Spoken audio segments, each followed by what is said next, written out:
Hi, this is the Professional Amateur Hour coming to you with another review. This week, Leo sent me Dark Acid. And this 2022 film was directed and written by Michael Winnick and stars Byron Mann, Helena Mattsson, and Robert Patrick, among others, of course. The story of this movie is about this super secret program meant to make super soldiers by implanting like a computer chip in people's minds, and that allows them, to have fighting skills and computer skills and basically do whatever you want, kind of like a super spy type of situation going on. And so it is about this main character, and he is one of the recipients of this chip, but he decides to go rogue and tries to shut the whole program down by kind of manipulating other dark assets to kill off, the people who actually run this thing, with the ultimate goal of ending the program entirely. Will they, though? Well, for that, you gotta watch the movie and find out. Alright, so let's discuss this movie. Well, with this one, it definitely takes all kind of the tropes of that super secret spy genre, and of course with the cyborg aspect of it, where these people are really enhanced because of their computer chips. And it really does include all of that. It kind of makes it for just like a modern day schlocky movie, but I think that's fun. It kind of reminds me of movies you would see like in the early 2000s, and so it is very kind of reminiscent of, some of these fun movies of the past. And I think that is partly where the fun comes from, that's for sure. With the super soldiers, they're sleeper agents sometimes. They got interesting ones. They have like an indigenous person as one. And of course, our main character there, Byron Mann, he's one as well. And I don't know, it just kind of works together to be like schlocky, fun, super spy stuff. So it certainly works if you want to just turn your brain off and watch a little action film. This will certainly fulfill that. Other than that, I thought the most interesting thing about this movie was its method of storytelling. It has this interesting situation where the main character meets this woman at a bar, like a hotel bar, and just kind of convinces her that he can tell her a story before her date arrives. And so it's just him sitting there telling all of these kind of, action set pieces or these little stories about how the spy system works and how the chip is developed, and of course the exploitations of the different sleeper agents or other agents. And it's all kind of wrapped up in this conversation that they're having. And it's really interesting, especially how it all kind of works out in the end. It makes it for a little bit of a convoluted storytelling, and we'll get to that, but it certainly helps that it is this very intriguing way of telling the story, where it's not chronological. He kind of goes off on tangents sometimes, but they're fun tangents, like just seeing this other spy do this other thing, and you're like, okay, it works for sure. It makes it seem kind of like it doesn't have a direction at first, and it takes a long time to like kind of start to really understand what's going on, because it's all these little, vignette kind of stories put together. But it works for what it is. You certainly enjoy it, seeing all these things. And part of the fun of this movie, I think, is also the discovery of what is actually going on. And so it certainly works on that level. I think with this one, it does have a writer-director, so it's kind of like this unified vision of how it's all going to work out together, because writing it is different than directing it, but when the director and writer are the same person, it certainly kind of streamlines the whole process and makes it for a very coherent one. It does seem like it is a mess at some times, but it is going somewhere, and that place that it goes to, I gotta say, works for what it is.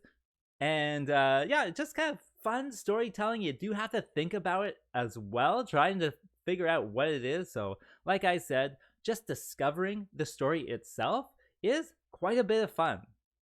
Other than that, I think this movie looks pretty slick. They certainly know their budget, and clearly they don't have the biggest budget in the world, like a blockbuster movie or whatever, but they use it very appropriately. Their sets are mostly just like a hotel bar or like a little lab or whatever, but it's all very cool looking. All these beautiful people in these, cool, slick outfits certainly do work. And so even though, they don't have the biggest budget, they use what they got. They know what they have, and they know kind of how they can work with that to make the best visual experience possible. And I think they do it really well. They don't try to do anything that is beyond their budget. And that certainly helps this one to make it really like an interesting, just kind of low budget movie. And ultimately, though, I would say, this movie is just fun schlock. Like, it's just modern day schlock that's interesting to watch, especially with that method of storytelling. And so it is something to see, something to be entertained by, where if you don't mind, thinking a little bit, then this is going to be a good movie for you. And that brings me to what doesn't work with this film. Well, I did mention the storytelling method of this one, and even though I thought it was interesting, I thought it was cool that way, it does require some concentration. I actually had to kind of watch this movie twice, or not twice, but I watched the second half twice, because the people in my life just kept interrupting me while I was watching it. So the next day I said, let me go back and like try to really kind of figure it out. And so you do have to, pay attention, and it fits together, I think. For the most part, I'll say that there are some plot points that are just kind of like glossed over or very kind of lackadaisical. Like, for example, and this is not going to be a spoiler, but the guy joins the program because he has like a one night stand with one of the scientists. And you're just like, okay, I guess that's how it works, right? And then what else? Oh, for the longest time, like I couldn't figure out like why he went rogue and how that was kind of set up. But upon second viewing, I did get it. And it's one of those things that are just kind of like bypassed very quickly. And so you do have to certainly be paying attention. So if you do watch it, try to just watch it, uninterrupted, and it will work much better for you. But yeah, if you're not willing to like try to figure this out, which again, I think that's where the fun comes from this movie. And so if you're not really into figuring that type of stuff out, then this is not going to be a movie for you. It does require some thought, some understanding of how these things fit together. So as long as you can do that, I think you'll have a great time with this one.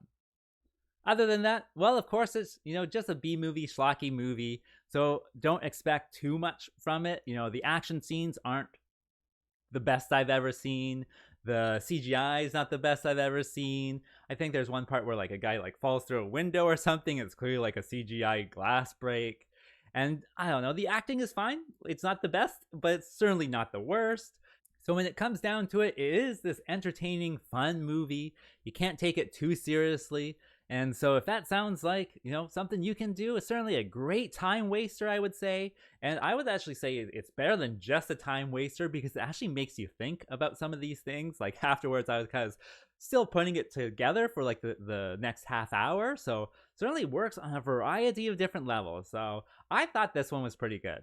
As for my recommendation, well, I don't think you can go wrong with this one. It is a lot of fun and very entertaining, and actually, is intriguing with this story and how they're all telling it to you. So if that sounds like something you want to do, then press play with this one. I would say it's probably good for streaming, like at home, watching this in the comfort of your own couch or whatever. Then yeah, totally check this one out. As for a rating, well, I thought it was better than average, but not above average, if that makes sense. So I'm going to give it the 5.6. And with that being said, I think that's all I wanted to say. So like and subscribe, and I'll see you next time.